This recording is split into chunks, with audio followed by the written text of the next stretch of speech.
Result മാത്രമേ പറയണത്. എന്താ റിസൾട്ട്? എന്താണ്? നിനക്ക് മുമ്പുണ്ടായിരുന്ന സ്നേഹം ഇപ്പൊ ഇല്ല. വെളിപാട് 2:5. അതിനാൽ നീ ഏത് അവസ്ഥയിൽ നിന്നാണ് അധപ്പതിച്ചതെന്ന് ചിന്തിക്കുക. അനുതപിച്ച് ആദ്യത്തെ പ്രവർത്തികൾ ചെയ്യുക. പഴയ റെക്കോർഡ് ഇടാൻ പറയും. അതായത് ചിന്തിക്കണം. എവിടെയാണ്? ചുറ്റിക്കളിക്ക് പോയതാണ്, അതാ കൂട്ടുകാരോട് കറങ്ങാൻ പോയതാണ്, അതാ വേറെ എന്തെങ്കിലും ഡബിൾ മൈൻഡിലേക്ക് പോയാൽ പ്രാർത്ഥന സമയം പ്രാർത്ഥിക്കാൻ പറ്റാത്തൊരു മാനസികാവസ്ഥ ഉണ്ടാക്കിയെടുത്ത, അല്ലെങ്കിൽ ആരെങ്കിലും തെറ്റായ ഉപദേശം കേട്ടിട്ട് മാതാവിനോട് പ്രാർത്ഥിക്കാതിരുന്ന, നീ ഏത് അവസ്ഥയിൽ നിന്നാണ് ഈ ഇതിലേക്ക് വന്നതെന്ന് അനുദപിക്കാൻ പറഞ്ഞിരിക്കുകയാണ്. ഒന്നും പറഞ്ഞിട്ടില്ല. അനുദപിക്കണം. തിരിച്ചു വരാൻ ഒരു മാർഗ്ഗം ഇല്ലെന്നാ പറഞ്ഞേക്കണം.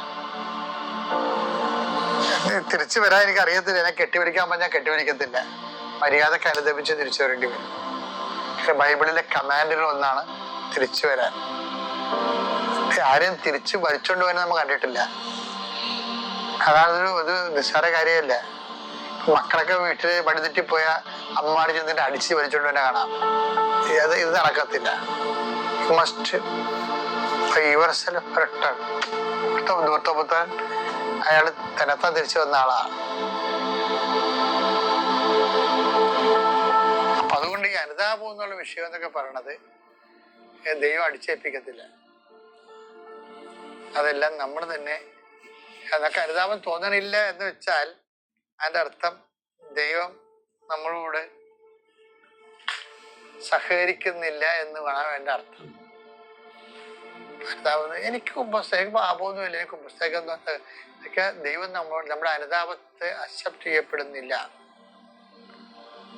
അത് എപ്പോഴും നമ്മൾ അനുതാപം ഒന്ന് പരമാവധി പാപങ്ങൾ ഉണ്ടാകാതിരിക്കണം. അനുതാപം എന്ന വിഷയത്തിൻ്റെ വരുന്ന വിഷയം അത് ദൈവം കെട്ടിവെച്ചോണ്ട് വന്ന ആരെയും അനുദപിപ്പിക്കത്തില്ല.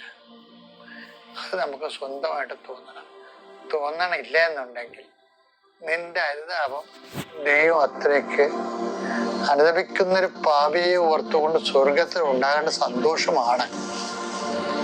സ്വർഗത്തിന് സന്തോഷം ഉണ്ടാകാൻ പറ്റാത്ത സാഹചര്യങ്ങളിൽ സംഭവിക്കുന്നത് നിനക്ക് അനുതാപം ഉണ്ടാകത്തില്ല. തിരിച്ചിടിക്കുക ഈ സാധനം. ഇപ്പൊ അനുതാപം പറ്റണില്ലെന്ന് പറഞ്ഞു കഴിഞ്ഞാൽ മരുന്ന് ഇപ്പൊ അരിയെത്തി എന്നൊക്കെ പറയത്തില്ലേ, ആ കഞ്ഞിവെള്ളം കുടിച്ചു കഴിയുമ്പോ പഴയ ആയുർവേദ വൈദ്യന്മാര് പറയണില്ലേ, കഞ്ഞിവെള്ളം റിജക്ട് ചെയ്യുമ്പോ അവിടെ കൂടി ഒഴുകി